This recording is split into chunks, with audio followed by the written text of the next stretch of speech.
production processes and less waste, but a business which lends itself to innovation, productivity, and collaboration, the environment, livable cities, emissions and resources, and society, better quality of life, design literacy, and diversity. So if we set our aspirations high, what's the matrix that we put together that we make sure that every project would appeal to these issues?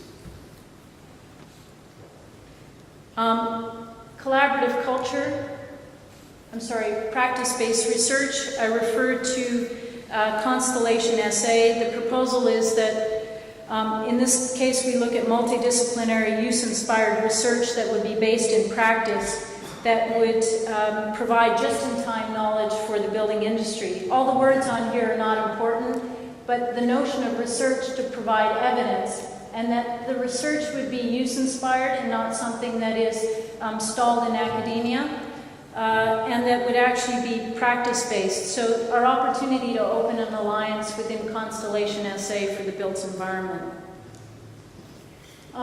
We're also looking at establishing a collaborative culture. A recommendation is you learn fairly quickly that in South Australia there are about 2 degrees of separation, and collaboration is fairly easy. So the industry, being that it is rather close and tight, has the ability to create a model that looks at building information modeling, integrated project delivery. You also have the history of firms like Hassel, Woods Bagot, Arup, and Woodhead that have international experience that come to bear on local work. So how do we create knowledge loops or alliancing through this collaborative culture? The example that I give here are all the players involved, this multidisciplinary team that might represent that integrated design commission. Here are the real problems facing South Australia, and I wish I could really talk about these, but here are the effects that we want to have. So it's putting together this engine of people against real issues that the South Australia faces and multiple outcomes.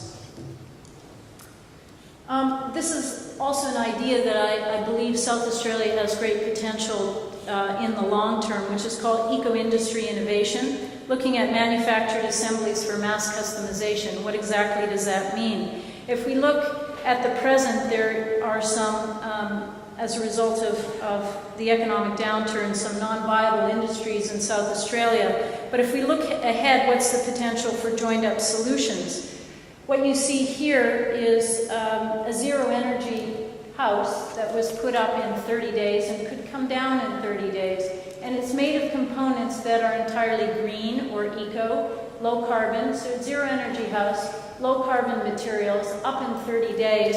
And if you look in South Australia, this could apply to the festival market, kiosks, stages, bandstands, band shells or grandstands, certainly for the defense and mining industries, and remote communities, and even disaster relief, things that can be manufactured rather quickly. So I think there's potential there. Recommendation for environmental literacy, integrated design education.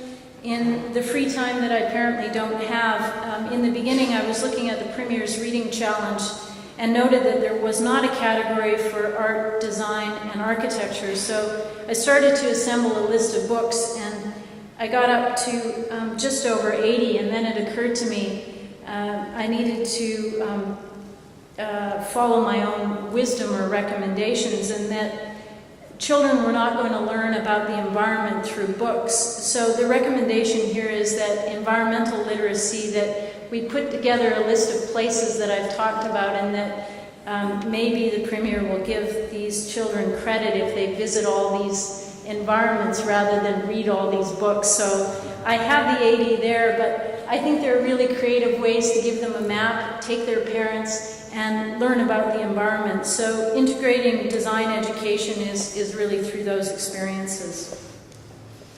And lastly, constructive engagement, communication and media. Marshall McLuhan, a Canadian hero of mine, said the medium is the message. And it would be difficult to imagine all of these other recommendations working without informed debate or constructive consultation. Most of the discussion about the environment right now happens in this little piece up here, the media, And it tends to focus on opinion rather than point of view. It tends to be divisive rather than uniting. It tends to go from a yes or no to rather than once. You can have it all at once. And the interest is putting this in a relational field. So we're trying to move from a world of is it this or that to a world of and. And ultimately, all the ways in which you can communicate that lead to empowering the individual. So an exploration of the right medium and the message at the right time that would move from informed debate through education, consultation, true collaboration to empowering the individual.